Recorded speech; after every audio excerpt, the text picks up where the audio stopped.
भारतीय धर्म ग्रंथों में प्रणाम की परंपरा प्राचीन काल से चली आ रही है। इसके तहत जब भी कोई व्यक्ति अपने से बड़ों के पास जाता है तो वह प्रणत हो जाता है।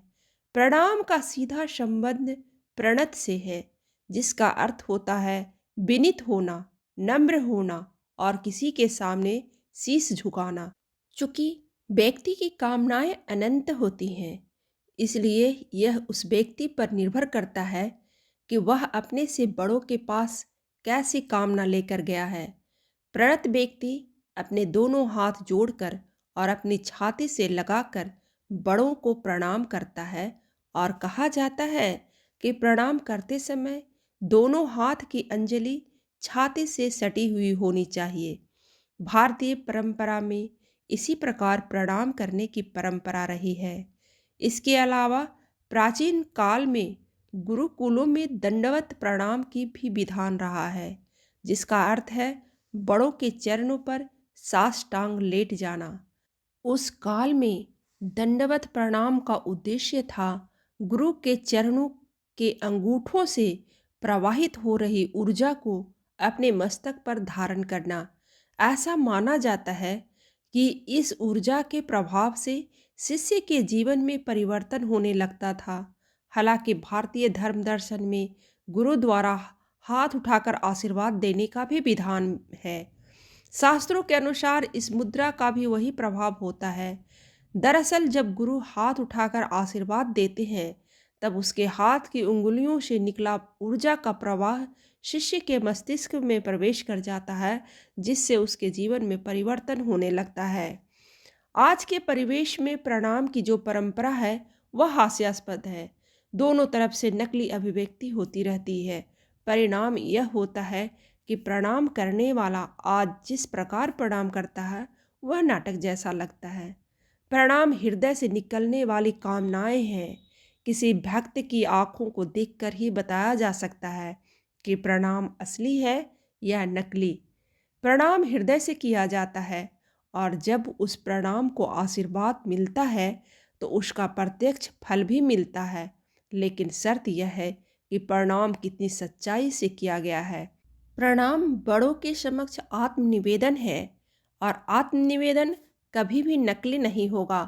जिस लोगों को अपने से बड़ों का आशीर्वाद चाहिए तो निश्चित रूप से उन्हें बड़ों से श्रद्धापूर्वक प्रणाम करना होगा, क्योंकि बड़ों के हृदय से निकला एक एक शब्द उसके जीवन में परिवर्तन ला सकता है। प्रणाम का महत्व जानने के लिए हम जानते हैं सबसे पहले मार्कंडेय जी की कथा। मार्कंडेय जी अल्पायु थे।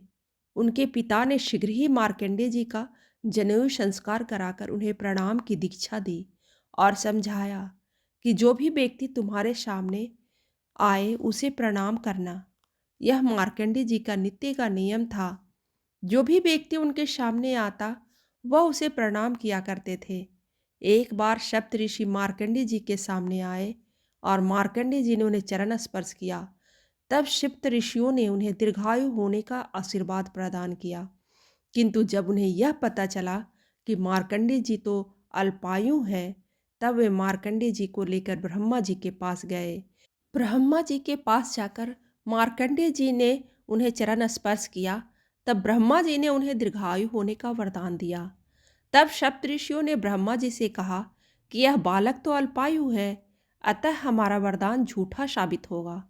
तब ब्रह्मा जी ने कहा कि अब यह बालक कई कल्पों तक जीवित रहेगा तथा दीर्घायु रहेगा।